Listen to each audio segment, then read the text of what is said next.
live on LinkedIn, YouTube, and Instagram. So, today on Igdane Burnout series, we're talking about 5 steps to finding healthy middle ground between productivity and self-care. And one of the reasons why I'm talking about this is it needs some kind of balance. So, if you're anywhere like me, living in London at the moment, it's a capitalist society. The way the system is set up, it requires you to make money, right? So you have bills to pay, you have dependents. People's lives might rely on your ability to produce wealth, right? So you might have children, people back home you're sending money for, people you're supporting in your community, projects you're building. Even things like recreation require money. If I want to go traveling, if I want to take up a sport or a hobby, it's likely that there's going to be money involved. There's going to be some kind of currency, not just energy, that is going to be required to be able to run these things. So we can find ourselves in a situation where we feel trapped by that, right? So sometimes it's easy to think to yourself, this guy's talking about finding balance, but how can I do that? I live in London and I've got all this stuff to do. Today is about that and how to get around it, because it's definitely something that is a vicious cycle. If we keep in that belief system that there is no way, then our mind will be shut off to finding a way. And if we don't find a way, then the problem will not find any kind of solution. And that's one thing I've learned from coaching, is even the way we speak to ourselves can make a difference between what the result is. If I say there's nothing I can do, then there will be nothing you can do. If I say there is something I can do, what is it? Then you challenge your mind to find the solution, and you keep going until you do. There is a saying that says those that believe they can and those that believe they don't are both usually right. And that's kind of connected to this right here in terms of your ability to find a solution to this, right? Not saying it's your fault or anything like that. But I challenge you today, if there's nothing else that you take away from this session, is if you're struggling with finding balance and you feel like the only thing that you have time for is wealth and productivity based tasks and activities, then I would encourage you to ask yourself the question, what else is there? What other solution is there? And try and find a solution. Don't just accept that this is the way it has to be, because at that point you're surrendering to it, and then that will just be it. Like, there won't be a change, because what happens is, if someone does offer something, if it doesn't match with your belief system, you will think of it as, no, it's never going to work for me. And you might have this before, like someone might have suggested something to you, but because you think it's wishy-washy, or that might work for someone else, but it's not going to work for me, then you don't try it, and then you don't receive the benefits. And so today is about 5 steps for you to incorporate self-care into your priority list to find balance between that and priorities, productivity. The first one is what we're talking about already. It's your mindset. I mentioned about capitalism already. It's something we don't, when it comes to self-care, it's something, if we're to be real as a society, we don't necessarily value. I think now things are starting to change, but only because people are quite literally dying as a result of not finding a balanced, healthy lifestyle. When people are literally working themselves to death. And it's only at that point that people start to stop and say, okay, wait, there must be another way. We have to find another way. Please do not get to that stage before you decide to have a look at what other options there may be. Don't wait till the very end, till you're on your deathbed, before you think to yourself, oh, you know what? Maybe I didn't have to do these 12 projects at the same time. Maybe I didn't have to accept this way I was being treated at work. Maybe I didn't have to, um, start that business that I had no idea how it was going to work at the time when I started it. Maybe I didn't have to do it then, you know. Maybe I didn't have to do it by myself. Maybe I didn't have to take on all the responsibilities of all my family and friends on myself. Maybe I didn't have to do that. Don't wait till you're completely spent out and burn out before you start thinking to yourself, what other ways can I do this? Am I helping them, or am I hindering them by taking on this responsibility? What would it look like if I was to help them do it themselves and empower them to do it themselves so that the responsibility doesn't have to end up on my shoulders all the time? What would it look like if I was to delegate some of these tasks because I'm a manager and it's not my job in the first place? What would it look like if I was to share my responsibilities with my partner and actually have a conversation that says, listen, I'm struggling. I've got this stuff at work. And when I come home, I don't have the energy for this and it's really burning me out. What can we do together to change this environment? Even if it's just for like a few months until something changes. That this next few months is going to be really difficult for me. How can we manage this together? We're a team, not enemies. What would it look like if I was to say no to somebody and just say, actually, no, today is Andre Day. I can't do that. Can we meet up another day? What would it look like? Shift your mindset and actually accept that there is another way of doing these things.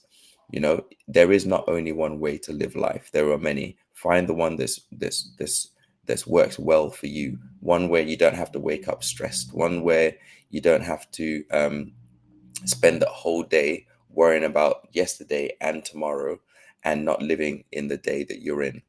One where you don't have to have panic attacks because you're thinking so much about something that hasn't happened yet, or one where you actually ask for help. What would that world look like? And it can only really happen when you shift our mindset, because otherwise you'll just be thinking to yourself, what's the point? Okay, this guy's talking about meditation. What's the point? You're just sitting there saying ums and ahs. It's not going to do anything for me, so I don't try it. And when you don't try it, you don't receive the benefits. This guy's just talking about breathing as if it's going to solve my problems, so you don't try it, and then you don't receive the benefits. Oh, this guy's talking about having an Andre day where I can just take a time off. I've got mouths to feed. Okay, so you don't find a way to do that, and so you don't feel the benefits, right? So the first one is shifting the mindset, giving it room, even just a crack in the door. Try something and see the benefits. The answers. Like, we're living in a information age, right? Technological age. All the information is at our fingertips. You just need to Google stuff. The fact that you're here alone means that you're able to find a way to find information. The information is not the problem. Like, what people can do, like the solutions are not what's holding you back. Maybe it's your belief system. You don't believe it would work. You don't believe it has value. You don't believe it will change anything. And so you don't try it. And to be honest with you, all the rest of the points that I will talk about today mean nothing if we can't get over this first point. Our belief system will stop us to do so much. And the thing is, the belief system is built over years. It's things we've heard over time. Like, time is money, money is time, money afamik. Like, all this kind of stuff is what we hear all the time. And so we think to ourselves, if I'm doing an activity that isn't making money, then what's the point? And so we live our lives believing that, right? Without realizing that actually there's a holistic sense to how we live lives. We're human beings, we're not machines. I'm reading a book called Psycho-Cybernetics, and it's like this link between our minds and systems, effectively. And one of the things that keeps cropping up is, although a lot of our brains, for example, work like machines, we are not machines. We have emotions. We need sleep. Like, machines can go 24/7, 365 day, a year. We cannot. We need that we need to be asleep a third of our lives, right?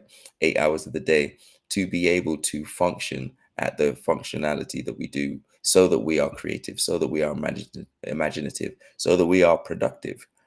Without the rest, you'll burn yourself out. And so there's no productivity in the first place. So change the mindset. That's number one. And only if this the only thing you learn from today is, number one, change your mindset about the value of self-care and having your time. Number two is prioritizing that self-care. So now you realize there's actually value in it and it actually works, and maybe there's something in it. Even if you have to go and look at the data and the research around it to convince yourself that it has any value at all. Now you prioritize it. Now you make it a non-negotiable as part of your routine. So think to yourself, over the past 3 months, what that has looked like. Have you had any self-care practices? Have you stopped and taken time off? Like it's called a weekend for a reason. There's 2 days away from work.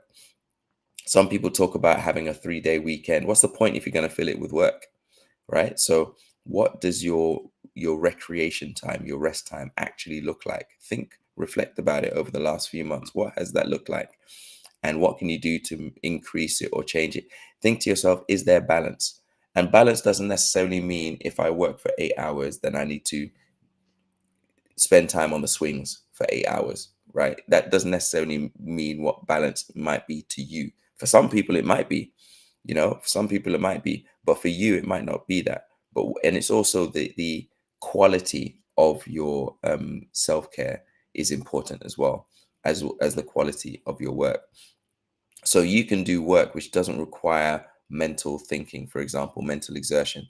You might just do like something which is just, you can just go in, you know it so well, you don't even have to think, you just go in and do it. So it causes no stress on your body, right? Which means that in terms of like self-care, you might not need so much because you're not as stressed, right? You might be in a high paying job, but a high stress job, but only be there for like 4 hours a day. But that 4 hours is so toxic to you that you need the rest of like the other 12 hours or something to be able to balance that out. So think to yourself, what is the balance at the moment? Is it 80/20? Is it 60/40? Like, what would you say is the balance between how much you work and how much you play or rest? Like, and actually reflect on that and start to prioritize the self-care and the rest and the play so that you can find that balance and you can test it out. So think about engaging in activities that nourish your mind, your body, and your soul, your spirit, right? So think to yourself, okay, who do I need to connect with?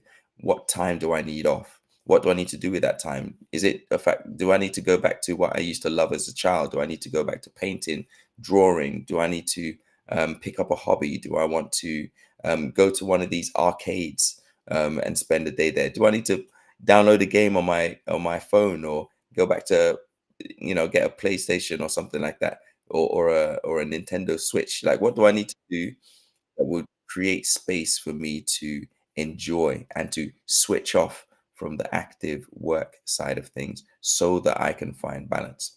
And you can try those things, prioritize the trying. I would encourage you to have a period of time and say, like, for this month, I'm going to try different things and see what works for me.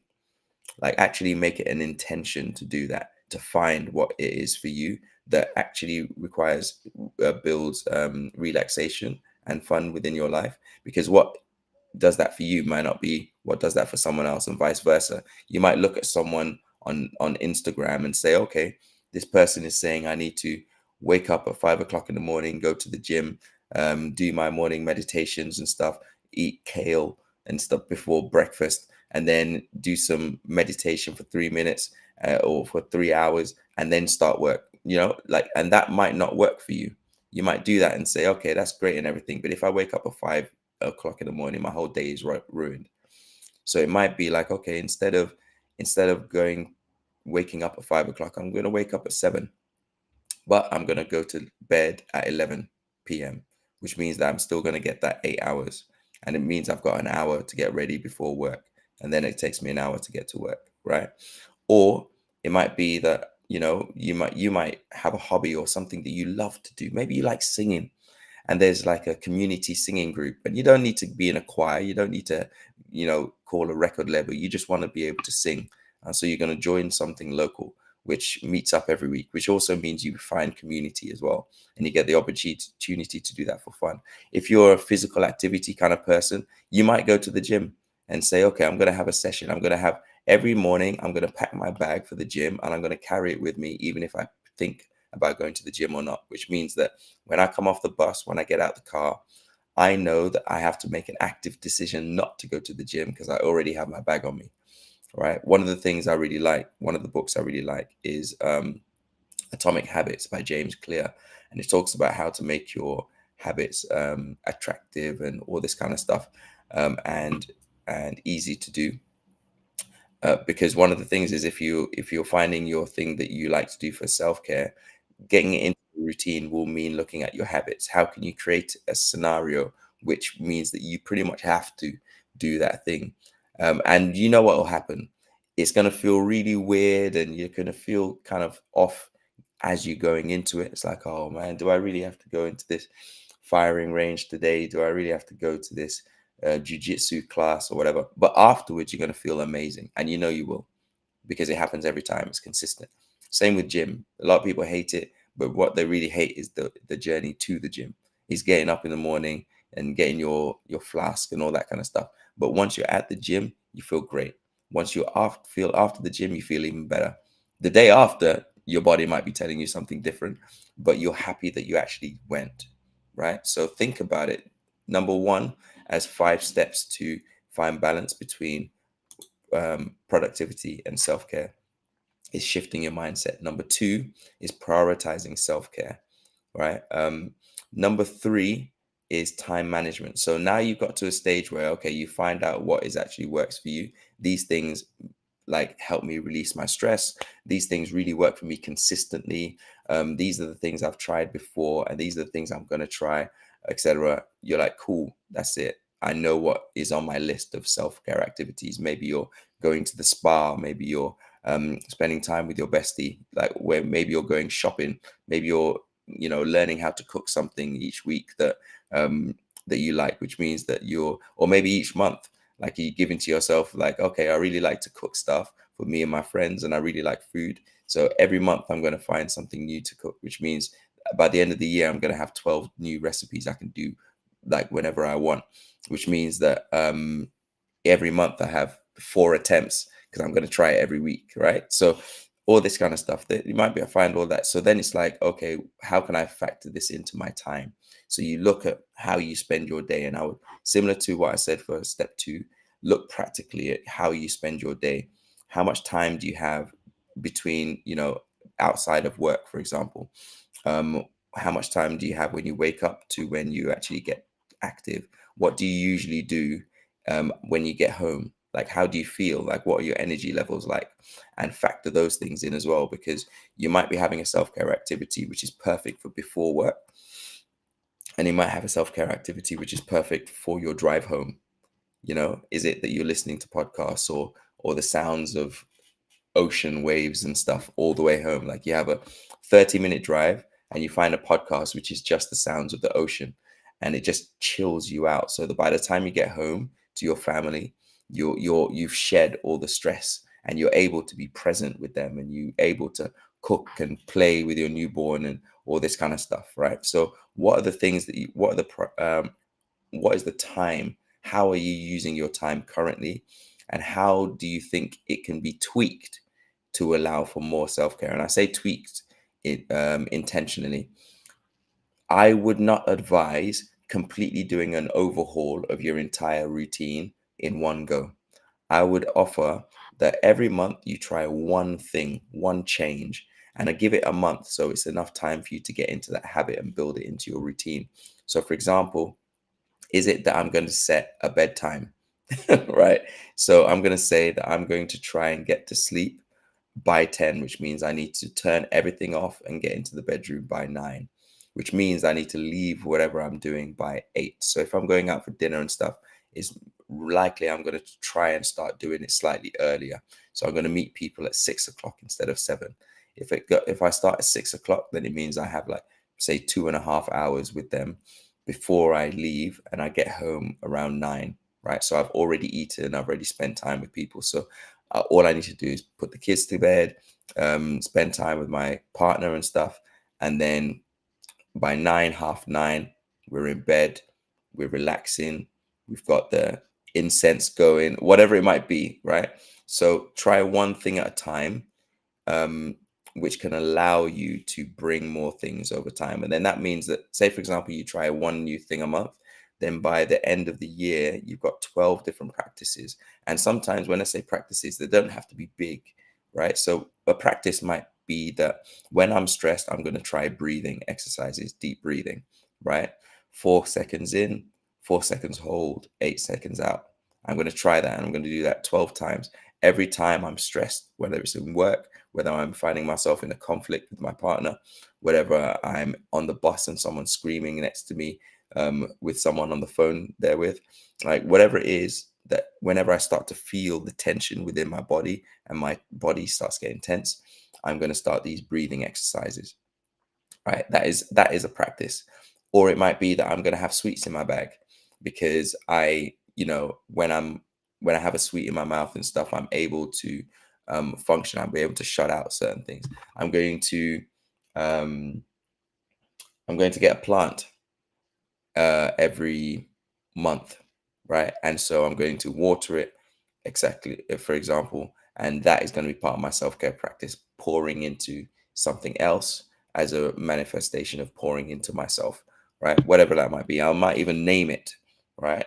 So think about all these things that you can do and prioritize your time management, right? And there's different ways you can do this once you actually look at tasks. There's things like Pomodoro techniques, which is splitting your time between work and rest. So it might be 25-minute work, 5-minute rest, or 50-minute work, 10-minute rest.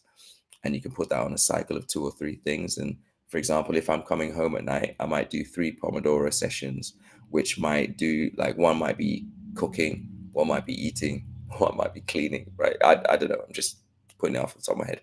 But using that as a concept can help you with your time management, and delegate when necessary. If something and what I would say actually before you even get to delegate is look at what tasks actually need to be done. A lot of the times we're doing things that don't actually need to be done, and they're on our plate when no one asks us to do it, and no one will notice if it's not done, right? So for example, at work, if there is a system and you realize there's actually a more efficient way of doing things, like, so for example, maybe I don't need to send this email to myself every time. Maybe all I need to do is when I send this email to that person, I BCC myself in, which it knocks 2 birds with 1 stone, which means there's one less step, which means I don't have to do that process. It saves me a little bit of time. Like, how can you be more efficient, right? That is one thing. Getting rid of the things that don't need to be done, getting efficient at the things that do need to be done. How can you make it so that something that takes 2 days takes half a day? That's one of the things I did at work. Like, there are certain systems we do as an architect. Turning around drawings, for example, I found ways that reduce the time. Like, so I do multiple things at the same time. I think about 3 or 4 different things at the same time instead of just the one, which means that it cuts it down by a third, right? So when I do that, I save time, and people are like, how did you get this done so fast? It's like, well, actually, I did it all at the same time together. It's just the way I do things. Find a way. So look at what doesn't need to be done and stop doing it. Look at what does need to be done and do it better. And then what does need to be done that is done very efficiently, but doesn't have to be done by you. Can you, for example, spread the load within the house with your children?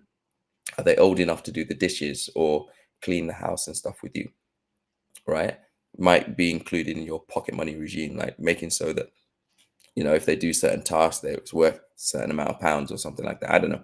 But finding a way to do that, at work, like I said before, if you're a manager or you've got a team, don't do everything yourself. Group coursework at uni taught me that. Like, there are certain people who are going to be just rolling off you because you're going to do everything yourself. You don't always have to do that, and there's always someone higher you can speak to find that is gonna that's gonna handle them so that you can just focus on what you do. All right, and create it realistically. Don't think, like I said, don't overhaul your entire schedule and come up with something completely different just because someone online said so, if it's not going to work with your schedule. um Avoid overcommitting as well when it comes to time management. If we're talking about balance, right, don't flip the complete other way. Don't try and think to yourself, okay, I need to do 4 spa weekends a month. Basically, every weekend, I'm going to go to the spa one day for the entire day. And then it ends up putting stress on you financially, for example, right? There are not that's not the only way to relax. You can create a spa environment at home. Sounds of whales on YouTube that go on for 24 hours without ads, and incense, for example, at home. Massage. Learn how to self massage or massage your partner, and receive massages from your partner. All that kind of stuff can be done at home for free, pretty much, right? So finding ways to do it which doesn't overexert, overcommit. Okay, so Number 4 on 5 steps to finding a healthy balance between productivity and self-care. What's good is setting boundaries. So now you know, one, you've shifted your mindset, so you actually prioritize, you realize the value of self-care and looking after yourself. Number 2, you've prioritized self-care now. So now you know that it's important. You've prioritized it on your list. It's just as important as work. So you find places for it. Number 3 is you create that time for it. It's part of your routine now. You've built that habit. Number 4 is setting those boundaries. And this is really important because this is where things can start to go wrong if you don't actually enforce things. If you found something that works for you, you can't then let it crumble because someone else just asked you to meet up on this specific day, which was meant for you and you need that time. And now you're giving it to something else because they asked. That means that you aren't where you thought you were on your priority list. Set boundaries with yourself and set boundaries with others and get others to help you keep those boundaries. If people care about you, they will help you keep those boundaries. If they know that you need mummy time or daddy time at certain times of night before you go to bed, make sure that your kids are understand the value of that, so they can be like, okay, mommy and daddy need to have some time, so let's do all this. We'll finish at 8 o'clock so we can go to bed, and I'll take my younger sister to bed. Teach them to do that, right? So that within the household, it's not all set around you and your boundaries are kept, which mean that you two, for example, are going to have the best relationship, which is then going to trickle down to your children because they see a representation of what a best relationship can look like. And they can reflect that within their own relationship as siblings, but then also how they deal with their friends, etc. Right? If they know that boundaries are important, they will keep it for you, but they'll also learn by example to keep it for themselves. What ends up happening is we prioritize the children and not our relationships with our partner. And then that means that they feel entitled to everything and don't feel, and they create great boundaries with themselves, but take from everyone else because they take from you. And so it's like finding that balance, right? Setting your boundaries, understanding what those boundaries are, what you need. And it's one of the things, again, I always talk about how my therapist said this: boundaries aren't always walls. Sometimes they can just be a VIP section. It's about not just keeping what you don't want out. It's about protecting what's within, right? So setting those boundaries, establishing clear boundaries between work and personal life. Specifically, what leave your work phone at work, right? Don't take it home with you, right? Separate work from home. Try not to spend time thinking about work or do work projects at home. If it needs, and I said this in one of my interviews when I was getting a job before, I said to them, I would stay an extra hour at work if it means completing the work, but just know once I leave this place, you cannot call me. That was one of my things that I said within the interview, like that, and I did get that job. One of the things that I would say as well is sometimes we feel scared to say those things in the interview stage because we think they're not going to hire us. When we put our boundaries set, we teach them how we want to be treated. And honestly, they will understand that, especially if you bring it up with HR. All right, so schedule regular breaks, prioritize self-care activities, learn to say no to excessive work demands, and think about what you're saying yes.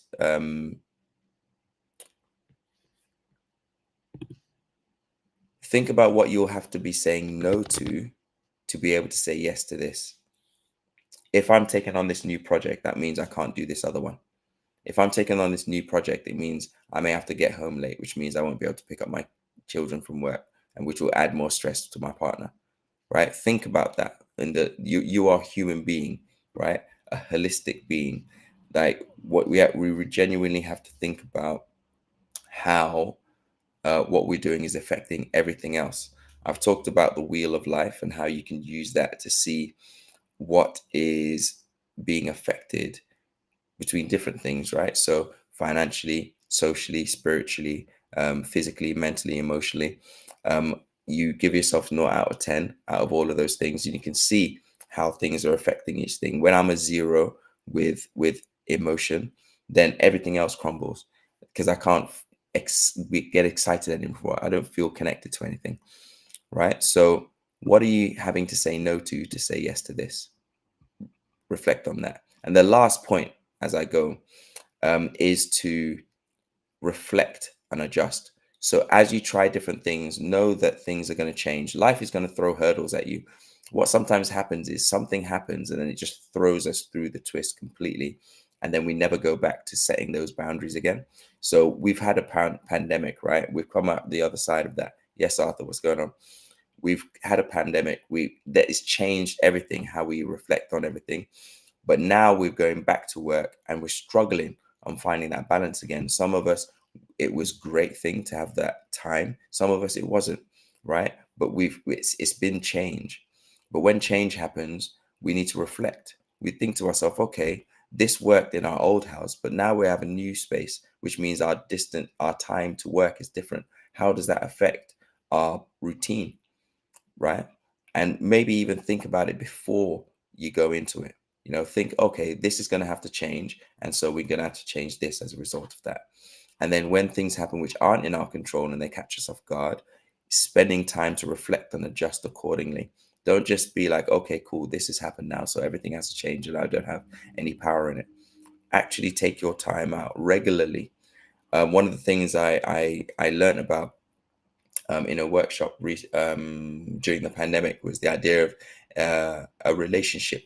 What was it called? A relationship review, right? So every week or every month or every quarter, you sit with your partner and you look through, it's like, what is working, what isn't, right? It's the same with this, having to yourself a regular time. Is it going to be on Sunday evening, so you're ready before you start your week? Is it going to be at the end or beginning of each month? Is it going to be every quarter, or you're going to do one big weekend or a week every year where you reflect on these things? Having it so it's regular, right? So you can reflect on your work play balance and assess whether you're prioritizing productivity at the expense of your well-being or not, and then being willing to adjust. Yes, Saki, being willing to adjust, right? Okay, this has been working for a long period of time, but now it's not working, so I need to change something, change my schedule, change my habits to maintain that healthy balance and prevent burnout.